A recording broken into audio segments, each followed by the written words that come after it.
Cuéntanos si este es tu primer contacto con medios de comunicación de Perú. No, I've done two more interviews previously with Peruvian media. Ok, Oliver, quiero conocer tus primeros años en el fútbol, más o menos a qué edad comenzaste y quién, digamos, te impulsa en el deporte. Si, digamos, alguien de tu familia también fue futbolista o algo relacionado al fútbol. So yeah, I started when I think I was 4 years old, as many of my friends did, and suddenly when I became 9, 10 years, it became more serious. And I switched club, and I got an agency when I was around 15, and that was 15 or 16, and that was when it really took off, and I started maybe doing professional when I think I was 19.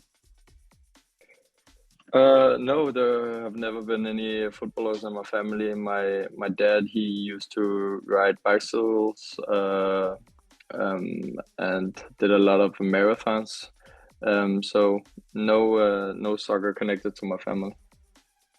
Ok, Oliver, en los partidos que te he visto en Silkeborg, te desempeñas principalmente como lateral derecho y también lo has hecho en la otra posición de lateral izquierdo. ¿Siempre ocupaste esa posición o, digamos, a medida que fuiste avanzando hasta hacerte profesional, llegaste recién a este puesto específico? I went there as a rent pro. I was always a central midfielder. Um, and then when I got around 18, I got a coach who believed that I would be better suited for the right back position. So he started using me there, and then eventually I got better at that, and then I've played right back ever since. ¿Mediocampista defensivo o, digamos, más de ataque? Attacking midfielder, yeah. Digamos, en la posición ahora la donde ya te desempeñas, donde estás asentado como lateral, ¿cuáles son las características que tú puedes describir de tu juego? Y si podrías hacer una similitud a otro jugador reconocido del ámbito a nivel internacional con el que tú tengas como una posible referencia. Yeah, I would say I have a big engine and a good technical level. If I should compare that to anyone, it would be maybe like a Cancelo sort of type. Especially because I played a lot on the left back as well, but I would think he would suit me best. Llevándote un poco a lo que viene a ser lo de Perú, lo de nuestro país. Cuéntanos sobre tu vínculo con el Perú, específicamente es por tu abuela materna, Elsa, si no me equivoco. ¿Qué te ha dicho del Perú? ¿Qué conoces del Perú? Yeah, of course. Elsa, my grandmother, she told me a lot about Peru, and it has always been very important for her to know that she came from Peru and all the values Peru bring. And she's always been very lovely and very loving towards us as kids, and always made great food. So yeah, she wanted us all to learn Spanish, and unfortunately, I was out playing soccer all the time, so I didn't get the chance to learn it. But I'm trying to learn it now. But yeah, just a great grandmother who taught me everything. Oliver, ¿te interesa jugar por la selección peruana? Yeah, of course. It's still quite new, I think. Me knowing that I could play for Peru, so of course I had to do a lot of thoughts about choosing which nationality I'm gonna represent. But yeah, it's a great offer for me, and I would love to play for Peru and experience the World Cup in 2026 with Peru. So yeah, I would definitely look forward to do that. ¿Has tenido algún contacto con alguien de la Federación Peruana de Fútbol o quizá con algún intermediario para ver la opción de algunos trámites que te permitan estar aptos para el equipo de Perú? Yeah, I think my agent has spoken to someone from the Federation of Peru, and he is, as we speak, trying to find some documents that, of course, everything is true, and my grandmother is from Peru, and after we get that through, we are gonna look for possibilities to get some papers sorted out so I can be eligible for Peru. Ese contacto de tu agente posiblemente es con Juan Reynoso, el entrenador de la selección peruana. I don't actually know if it's the head coach of Peru he's talked to, or if it's I don't know if Peru maybe have any scouts out and looking, but of course I saw some interview from Juan who said that he would like to see young guys with Peruvian blood. So actually I don't know if it's the head coach or who it is, but I know there've been some contact. Ok, Oliver, si digamos en tu carrera se te presenta la oportunidad, Perú, Dinamarca, llegan las opciones al mismo tiempo, ¿por cuál te decidirías? Yeah, I don't actually know. As I said, it's quite new, all of this with Peru. So of course I had to do some thoughts about that. But of course I've been living in Denmark my whole life, and all my friends and family, most of it are Danish. So that's always the thing I've wanted to play for Denmark. But of course now it's another situation, and I don't know if I can choose between Peru and Denmark at this moment, but yeah, I would have to wait. I don't know if Denmark wants me at this time, and of course, if Peru is willing to give me a chance and play me as a right back on their team, then I would love that and appreciate that very much. But yeah, as we speak now, I can't choose. ¿Crees que sería para ti más complicado llegar a la selección de Dinamarca, tener una oportunidad ahí que en Perú?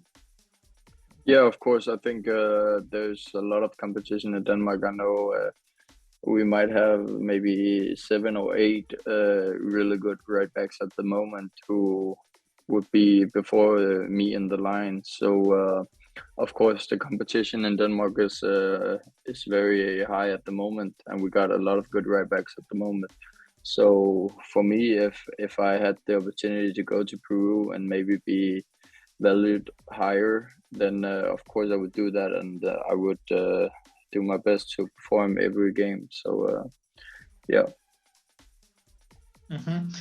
Siguiendo con lo de Perú, ¿conoces algunos futbolistas peruanos o los sigues por redes sociales? Tal vez, digamos, un ejemplo como Gianluca Lapadula, que se parece a ti en el caso, o tal vez Luis Advíncula, que es el titular en el puesto en el que tú te desempeñas. I used to know a lot, but I think as we speak, I don't know their full names. I mean, when I see faces, I can tell the first name, but I think all of the names are very difficult to remember. So I have a good vision on who was playing on the team, but I can't say the full names. Ok, cuéntanos cómo viviste el Perú versus Dinamarca del Mundial Rusia 2018. Para el Perú, un día particular. Perú volvía después de mucho tiempo a los mundiales, pero el partido finalmente terminó con derrota. ¿Cómo lo viviste tú, ese Perú versus Dinamarca? Yeah, I remember seeing with some of our friends. Great game. Peru did so good, and yeah, I saw it was friends. Yeah. Con Silkeborg tienes contrato todavía por 4 años más con tu club. Y esta temporada la iniciaste como titular, vas afianzándote, entraste al equipo ideal recientemente de la liga. ¿Hacia dónde proyectas tu carrera a nivel de clubes? Yeah, I understand. I mean, yeah, of course, I had last year I was a lot of the time I was on the bench, and now they sold their right back Silkeborg, so now there's room for me. And of course, I'm gonna use these years to perform and get better every game, and hopefully I one day can get to even higher leagues and play for even bigger teams. But for now, I'm gonna focus on every game and perform every game, and then I'm sure that there will be good things in the future for me. ¿A qué liga te gustaría llegar, digamos, en un futuro? ¿A qué otra liga te gustaría llegar? I always wanted to go to some of the top five leagues. That has always been a big dream of mine, and especially Arsenal. I'm following very close. I'm a big Arsenal fan, so living in London and playing for Arsenal would be a very, very dream of mine. And, yeah, that would be huge. So of course, I'm hoping, but I also know that that is almost top level. So it's gonna take much of me. Tienes otra faceta, la del modelaje. Entiendo que está influenciado por tu tía, Helena Christensen. ¿Cómo haces ese paralelismo en tu vida? Y si alguna vez pensaste dejar el fútbol de lado por dedicarte al modelaje. Yeah, at this moment I'm trying to combine it as much as I can. Of course, it's takes a lot of time to play soccer, and it demands a lot of you, and that leads a little bit of time to modeling. So I've chose to play football, and that what is my dream and has always been my dream. And the modeling, I'm trying to do what is possible, but football is always my first priority, and then modeling is whenever I have time. ¿Qué sueñas o cómo te ves de aquí en un periodo de 4 años, justamente cuando se esté desarrollando el Mundial 2026? Hopefully I'm playing in a big club and performing every day, and I hope I am on a national team. If it's gonna be Peru or Denmark, I don't know yet, but hopefully I'm gonna play the World Cup and be a good player there as well, and then just living a great life, performing. Ok, finalmente, Oliver, si le pudieras decir algo a los seguidores peruanos con los que seguro has interactuado o has visto, digamos, acercarse más a ti en los últimos días por redes sociales. Yeah, I would like to appreciate and thank you very much for all of the kind words and messages I've been receiving for the past 2 months. It's very warming, and I know I'm not answering everyone, but I'm trying to at least react on some of the messages and answer quite few. So I would like to appreciate all of the messages, and I'm watching everything. So thank you very much for that. Ok, por último, casi lo olvido. ¿Cómo crees que se va a dar la llave de Europa League, que tienes que jugar el día jueves? Yeah. Hopefully we'll get a win, and then we can qualify for the Europa League. I think we had a great match the other day. Unfortunately, we lost, but I think we have the skills to perform and even get a win. So I hope we will achieve that and then go further into the Europa League.